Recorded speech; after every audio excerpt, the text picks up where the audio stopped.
She will not say it. She will never look you in the eyes and admit it, but she is judging you, in silence, in subtle glances, in fleeting moments where her lips curl slightly, but her words remain sweet. A woman will judge a man not by the declarations he makes, but by the way he carries himself when no one is watching, and by the fractures that appear in the mask he wears when the world applies pressure. This is the hidden theater of masculine existence, and Machiavelli understood it long before the modern age of dating, swiping, and endless surface-level noise. He understood that power does not rest in what is confessed openly, but in what is perceived quietly, often in the shadows. And this is the revelation that every man must grasp. A woman will never tell you the full criteria she uses to measure your worth, because the unspoken judgments are the only ones that truly count. What is hidden, what is secret, what is silently weighed against you, that is the law of attraction. And so the thesis stands. Women secretly judge men through Machiavellian criteria of strength, composure, and utility. And it is only the man who learns to master this unspoken game who can command both respect and desire. Machiavelli taught that power is rarely announced. A prince does not tell his subjects he is strong. He simply acts, and his strength is felt. Likewise, a man cannot plead to be seen as worthy. If he asks, he is already unworthy. A woman's secret judgment begins in this realm. She notices when a man seeks validation through his words, through explaining himself, through oversharing. She senses immediately that he is broadcasting weakness. The common man does not see this dynamic because he listens to what she says, not to what she silently measures. She will reassure him. She may even smile and nod, but within her private tribunal, she has already written the verdict. This man is disposable. And why? Because he betrayed his dependence on her perception rather than anchoring his reality in his own authority. The philosophy of Machiavelli enters here with brutal clarity. It is better to be feared than loved if one cannot be both. The modern man recoils at the word feared, mistaking it for cruelty. But the truth hidden in that phrase is composure, gravity, weight. A man must cultivate an aura that signals to the world, and most importantly to women, that his reality is immovable, that his presence demands consideration. When this aura is absent, she notices. Instantly. She notices in the way he fidgets when silence arrives. She notices in the way he stumbles over his words when questioned. She notices when he seeks reassurance instead of giving direction. These small cracks form the architecture of her secret judgment, and once formed, they are nearly impossible to erase. The man who ignores this law clings to superficial tactics. He buys gifts. He rehearses lines. He exaggerates achievements. He thinks she is impressed. She smiles, yes, but in her silence, she notes the performance. And women, masters of intuition, pierce through performance with terrifying accuracy. They may allow the man to continue. They may even take what he offers. But deep down, the secret judgment is sealed. This is a man trying to earn me, not a man commanding me. Machiavelli warned rulers never to rely on the goodwill of their subjects, because goodwill is fickle. So too, a man must never rely on a woman's reassurances. For what she says and what she thinks are not the same. Her reassurances are the smoke. Her silent judgment is the fire. So what is the alternative? The power response lies in cultivating a presence that does not negotiate with perception. The man who walks into a room and does not over-explain, who speaks less but with weight, who allows silence to stretch without panic, communicates without words that he governs himself.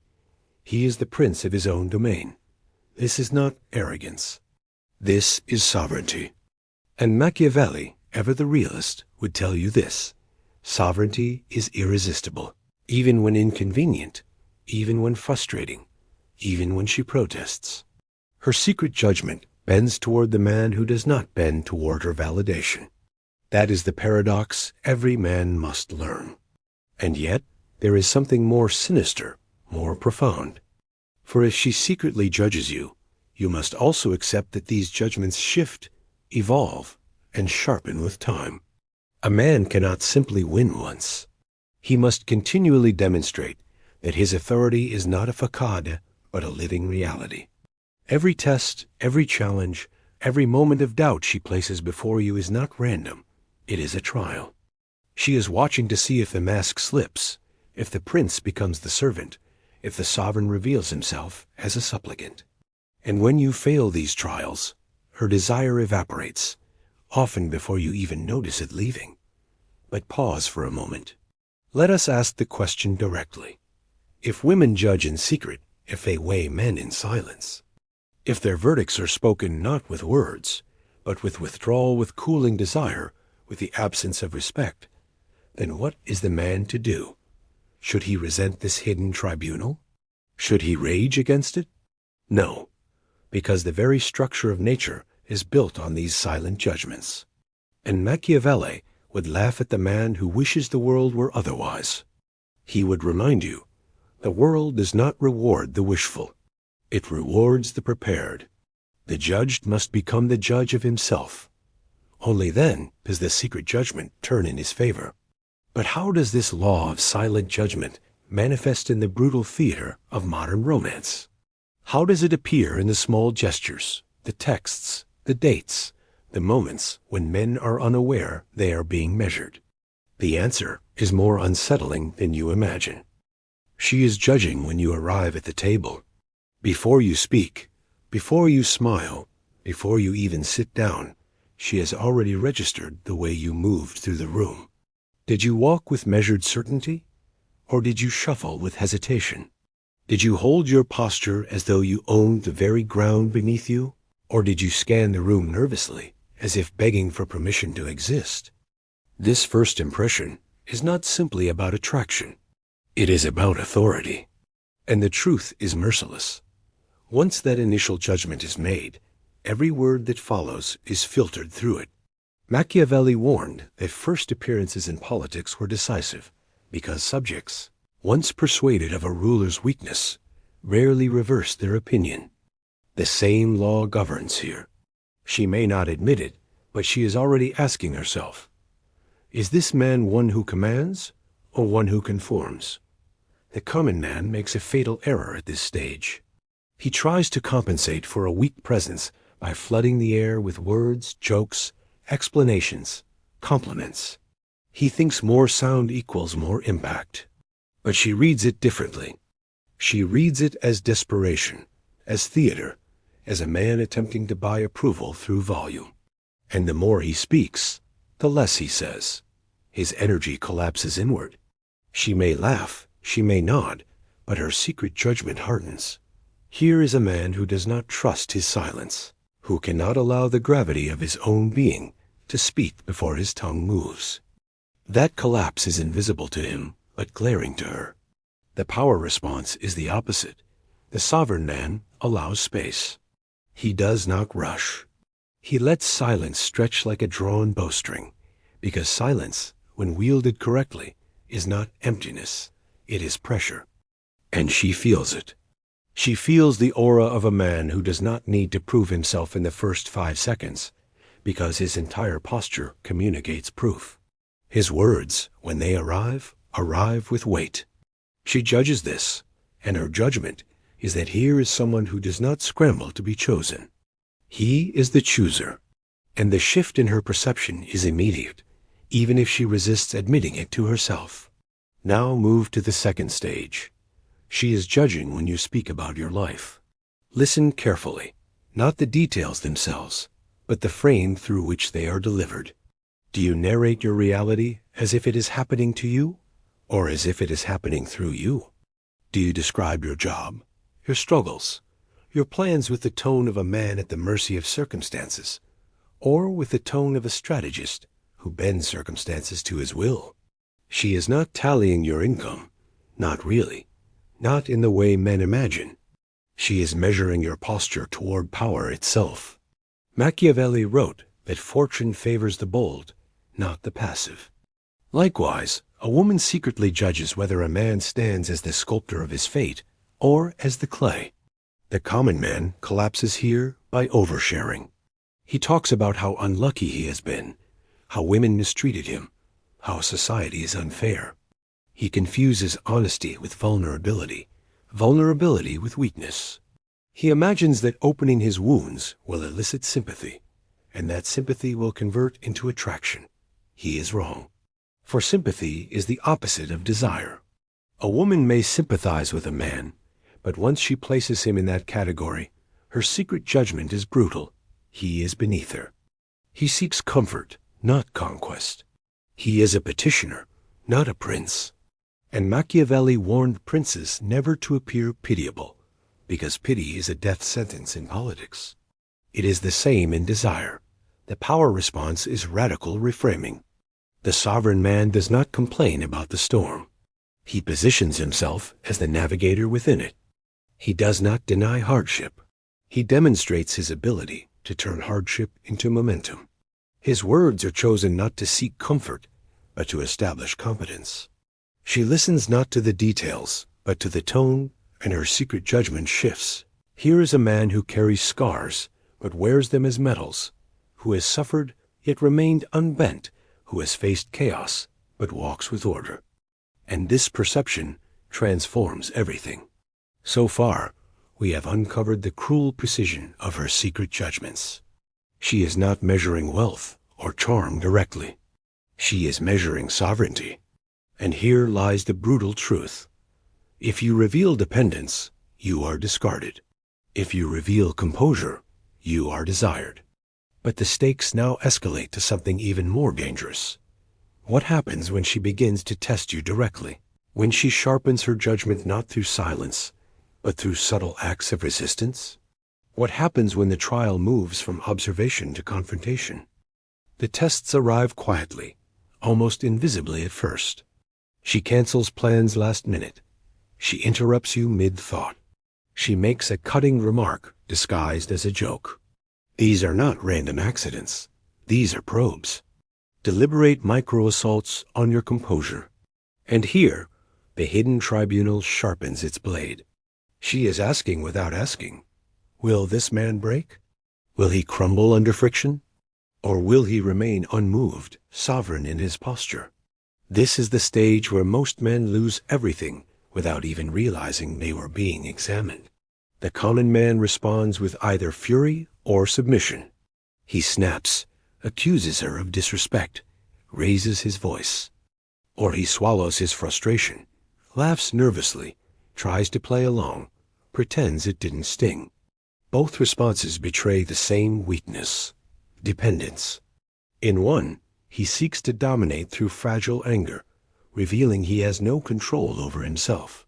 In the other, he seeks to preserve her favor at the cost of his own dignity. She sees both for what they are, and her judgment, though never spoken, is final. This is not a man who can withstand the storms of life, much less lead me through them. The power response is not reaction, but calibration. The sovereign man acknowledges the test without bowing to it. He meets the jab with a steady gaze, a subtle smile, a remark that flips the frame back to his authority. He does not escalate because escalation signals insecurity. He does not retreat because retreat signals weakness. Instead, he stands in the center, immovable. And in that immovability, she feels something ancient stir within her. Respect, desire, a gravitational pull toward the man who does not yield to her provocations because he is too deeply rooted in his own sovereignty. Her perception shifts dramatically here. The test she designed to fracture him instead confirms his frame. She may roll her eyes. She may scoff. She may even call him arrogant. But beneath the performance, her private judgment burns brighter. This is a man who cannot be swayed by trivial storms. This is a man who can anchor me. And Machiavelli's principle shines once again. The prince who cannot be shaken by faction or insult is the prince who endures. Now consider the fourth stage. She is judging not just your presence and your resilience, but your relationship with power itself. Do you defer to others constantly? Do you shrink in the presence of authority? Do you hesitate when opportunity presents itself? She sees it in small ways, the way you address the waiter, the way you navigate conflict, the way you make decisions. She is not looking for cruelty. She is looking for command. For Machiavelli, the art of politics was the art of decisiveness, the ability to act swiftly, without drowning in hesitation. And women instinctively measure this quality because it reveals the deepest truth of a man's essence. The common man hesitates. He tries to please everyone. He thinks being agreeable will make him lovable. But his inability to make clear decisions signals to her that he cannot bear the weight of responsibility. And what is attraction, if not the pull toward a man who can bear weight? The moment she perceives this weakness, her silent judgment writes him off. He may linger as a friend, as entertainment, as a temporary distraction, but not as a sovereign. The power response is decisive clarity. The sovereign man makes choices and accepts the consequences. He orders without fumbling. He states his plans without apology. He adjusts when necessary, but never dithers. And this decisiveness is not about dominating her. It is about demonstrating his ability to govern reality. She feels it in her body before she understands it in her mind. This is a man who will not let the currents of life toss him aimlessly. He charts his own course. And in that revelation, her judgment turns from skepticism to awe. By now, the secret tribunal has revealed itself in sharper detail. She is not judging you with words, but with tests. Not with kindness, but with subtle trials. And the brutal truth is this: every test is an invitation to collapse or to ascend. If you collapse, she withdraws. If you ascend, she surrenders. But the game is not over yet.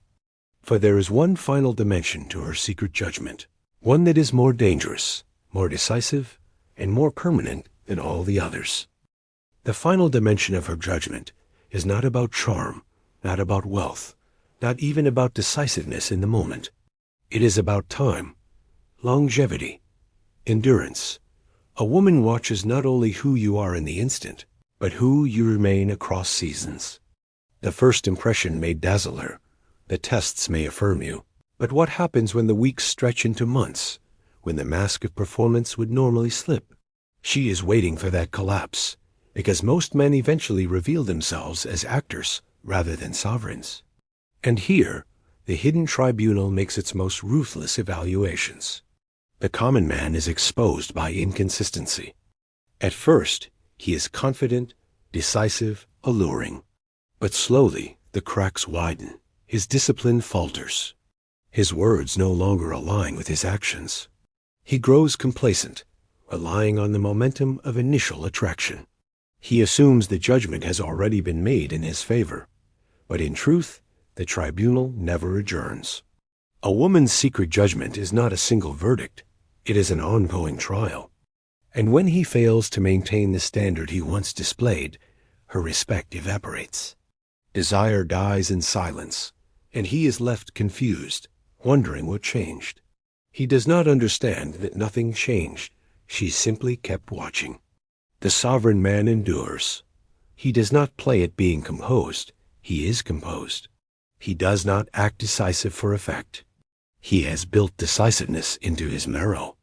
His habits, his discipline, his posture are not performances. They are his identity.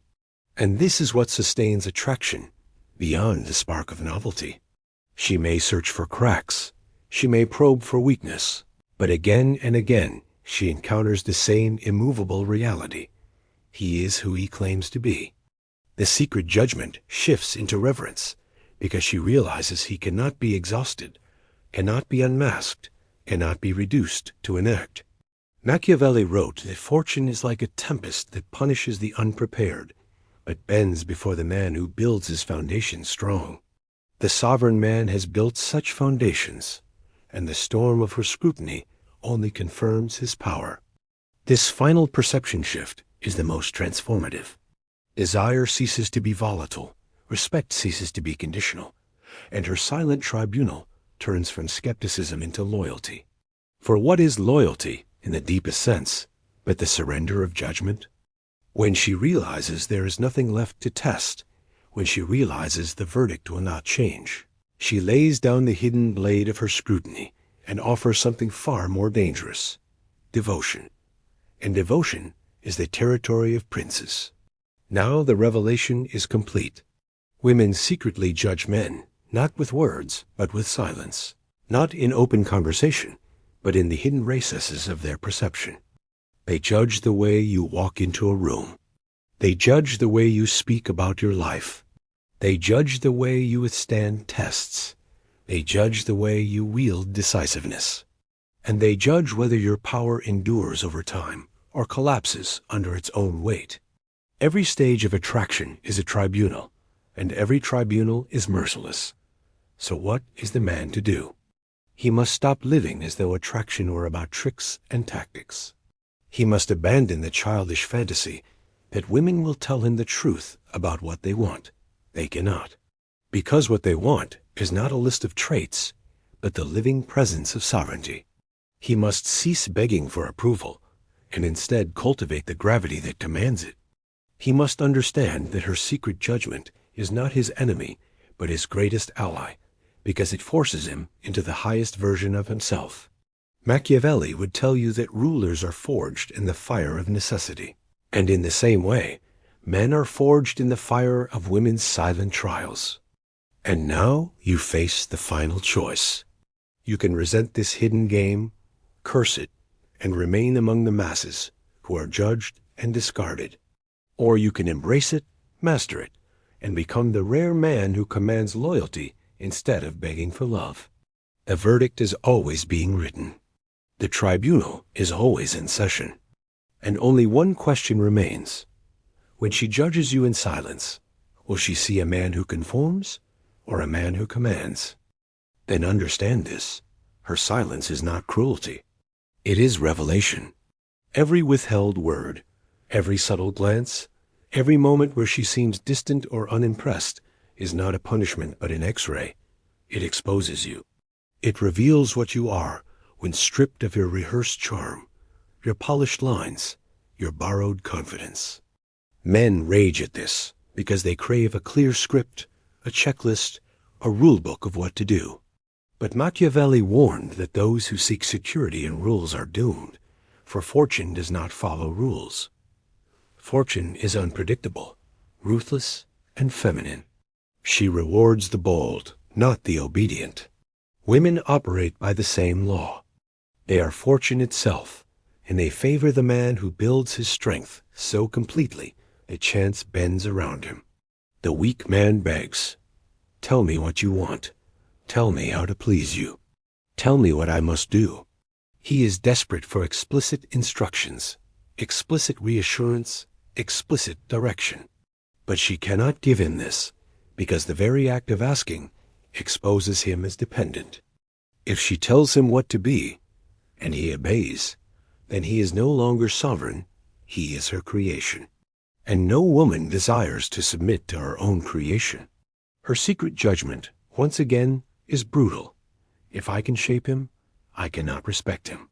If I can instruct him, I cannot desire him. The sovereign man never asks what she wants. He shows her who he is, not through performance, but through embodiment.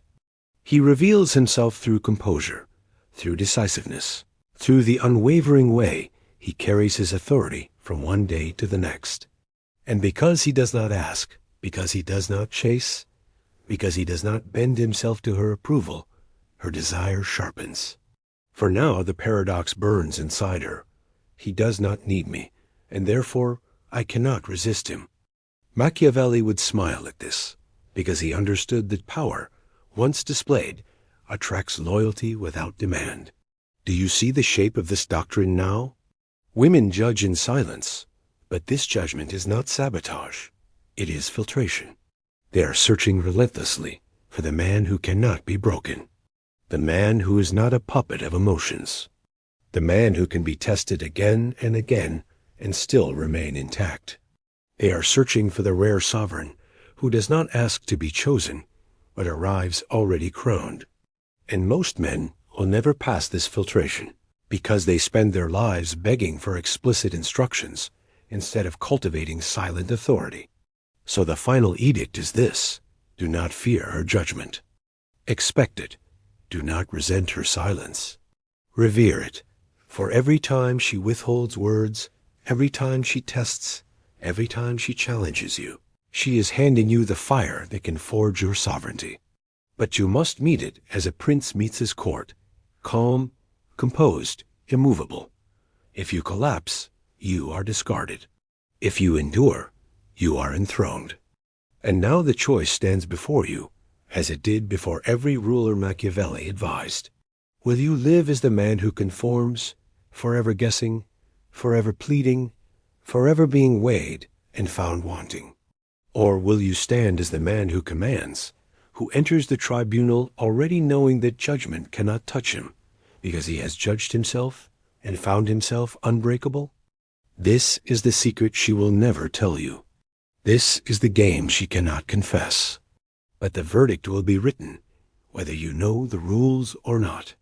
And when the tribunal delivers its silent decree, it will not be with words, but with the only signal that matters: her respect, her surrender, her devotion, or her absence. The session is in progress. The gavel is already raised. And the question you must confront, the only one that matters, is this: when she writes her secret judgment of you, will it declare you a sovereign, or will it condemn you as another pretender?